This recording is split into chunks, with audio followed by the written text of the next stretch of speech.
The Third Perso-Turkic War was the third and final conflict between the Sassanian Empire and the Western Turkic Khaganate.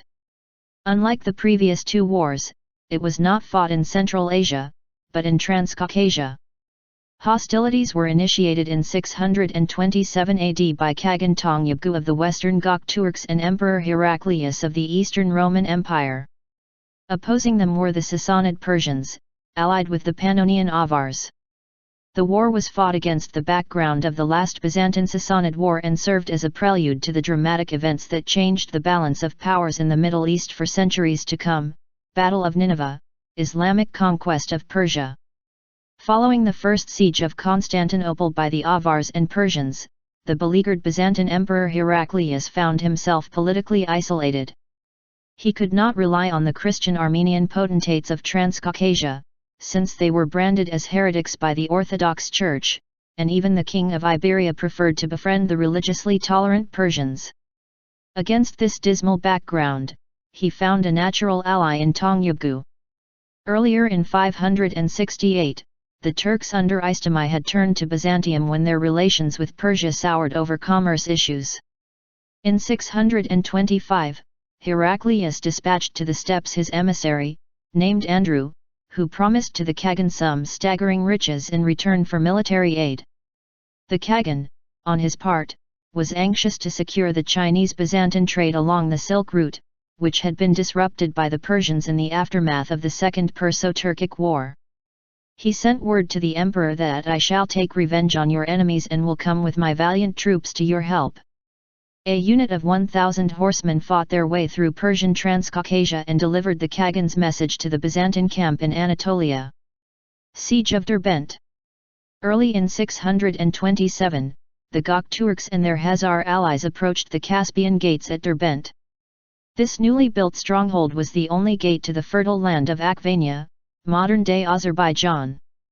Lev Gumilev observes that the lightly armed militia of Akhvania was no match against the hordes of heavy cavalry led by Tong Yabghu. His troops stormed Derbent and swarmed over Akhvania, plundering it thoroughly. The fall and sack of Derbent was described in detail by the Armenian historian Mufsas Khagan Katvatsi, thought to have been an eyewitness to the event. Like waves in the sea, the Turks fell on the town of Kara, Derbent, and destroyed it completely. Seeing the terrible threat posed by this vile, ugly horde of attackers, with their slanting and lidless eyes, and their flowing hair like that of women, the inhabitants were seized by terror.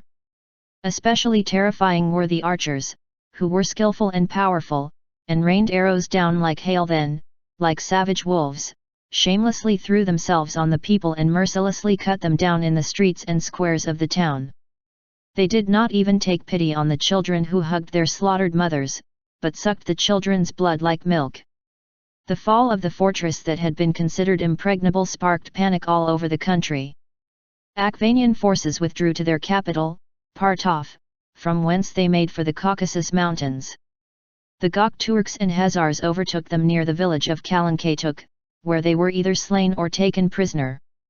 The conquerors imposed upon Akhvania a heavy system of taxation, as reported by Mufsas.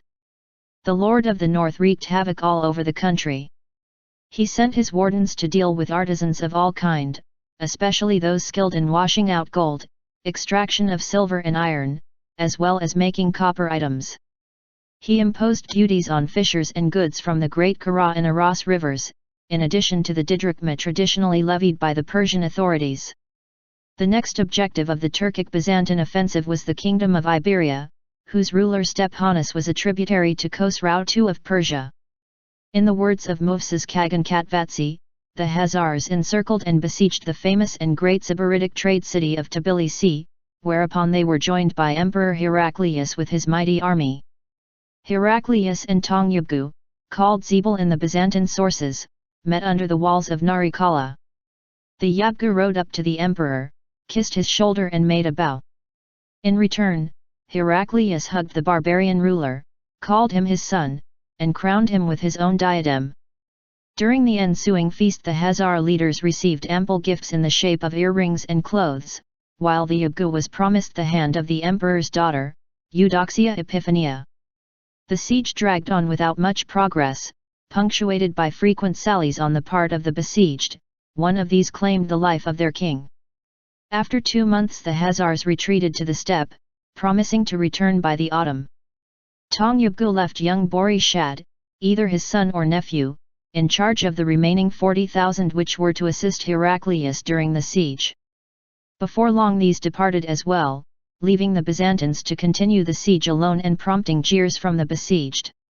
When the Georgians ironically referred to the emperor as the goat, hinting at his incestuous marriage, Heraclius recalled a passage from the book of Daniel about the two-horned ram overthrown by the one-horned goat. He interpreted this as a good sign and struck southward against Persia. On December 12, 627 he appeared on the bank of the Tigris and clashed with Persian forces near the ruins of Nineveh. In January he ravaged the environs of the Persian capital Ctesiphon, signaling a sea change in the Persian-Byzantine relations. Conclusion. After the triumph of Heraclius, Tong Yabghu hastened to resume the siege of Tiflis and successfully stormed the city in winter.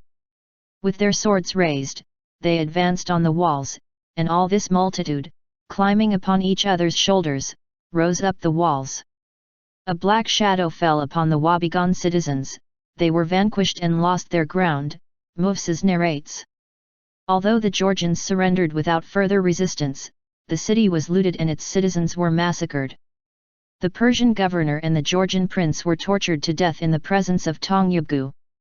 The Göktürks, renowned for their expertise in hand-to-hand combat, never excelled in siegecraft. For this reason Gumilev attributes the taking of Tiflis to the Khazars. There are good reasons for believing that this success encouraged Tong Yabghu to grander designs. This time he planned to incorporate Akhvania into his Khaganate, rather than to wield a usual campaign of plunder. Before returning to Siab he instructed Bori Shad and his generals to spare the lives of the rulers and nobles of that land, inasmuch as they come out to meet my son, surrender to my rule, concede their towns, castles, and trade to my troops. These words indicate that Tong Yabghu was eager to retain control of the westernmost portion of the Silk Route, as he tightened his grip of its other segments all the way east to China. In April 630 Bori Shad determined to expand his control of Transcaucasia and sent his general Chorpan Tarkhan with as little as 30,000 cavalry to invade Armenia. Using a characteristic ploy of nomadic warriors, Chorpan Tarkhan ambushed and annihilated a Persian force of 10,000 dispatched by Sharbaraz to counter the invasion. Turks knew the Sassanid response would be harsh, they plundered cities and withdrew their forces back to the steppes.